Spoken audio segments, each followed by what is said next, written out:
Bakit ako disapprove? Bakit disqualified agad?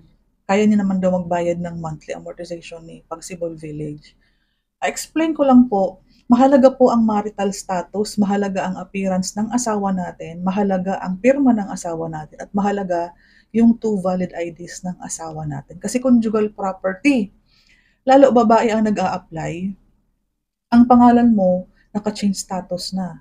So pag married, automatic hahanapin ni Pag-ibig yung asawa mo. Iba-ibang case, minsan merong asawang lalaki or babae ang gusto din mag-appear, gustong pumirma, at gustong sumama sa loan document signing. Pero may mga ex-partners talaga pong halos ayaw nang magkita.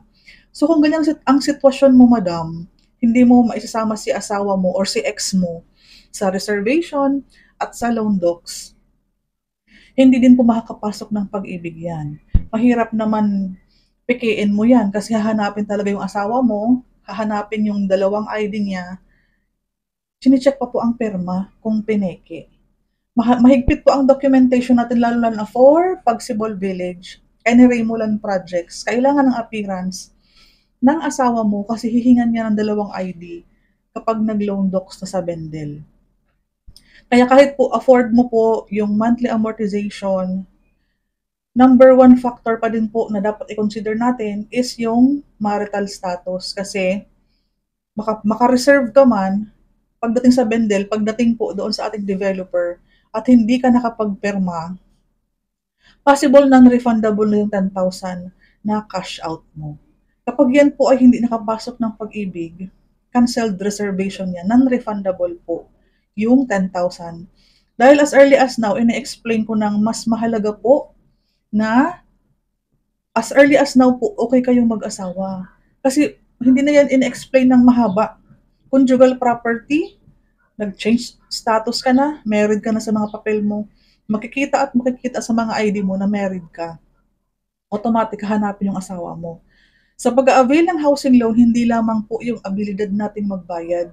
Meron din po tayong mga requirements na dapat isaalang-alang.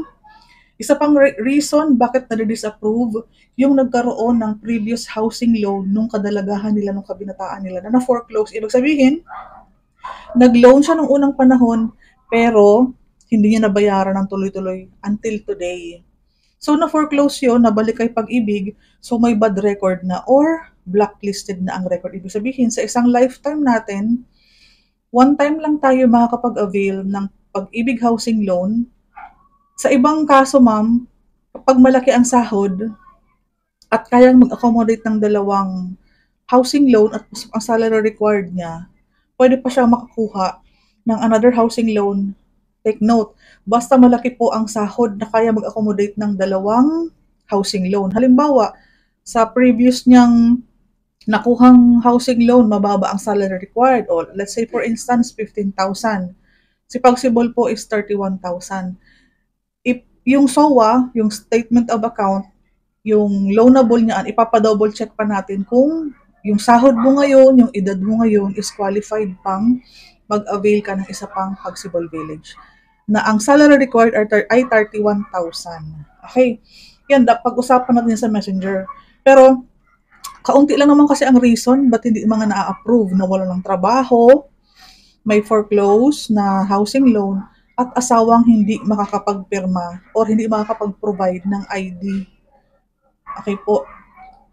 May Pag-ibig standard tayo. Hindi naman kita dinisqualify ng ako lang ang nag-decide. Okay po. Sana nauunawaan na ang agent, ang gusto niyan, madaming benta. Kung pwede nga lang lahat mag-reserve, tama. Pero may standard requirements tayong dapat sundin. So kung hindi natin mahihit or makakomplete ang mga requirements, honest tayong sinasabi yung reason bakit hindi ka makaka-avail or makakapag-reserve or kahit mag-tripping man lang.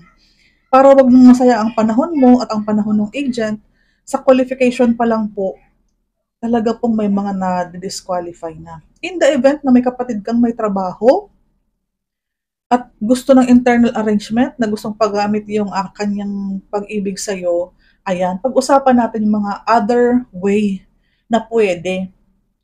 Ayan po. Or, kung talagang may budget ka at gusto mo magkaroon ng bahay, mag-in-house financing ka pero hindi lahat ng project ay may in-house financing. Ang in-house financing naman, short term lang siya, 10 years to pay. So malaki po ang down payment, malaki po ang monthly amortization. Since nakadirect ka po sa developer, mas short term po ang kanyang payment term kasi nga naka-in-house ka.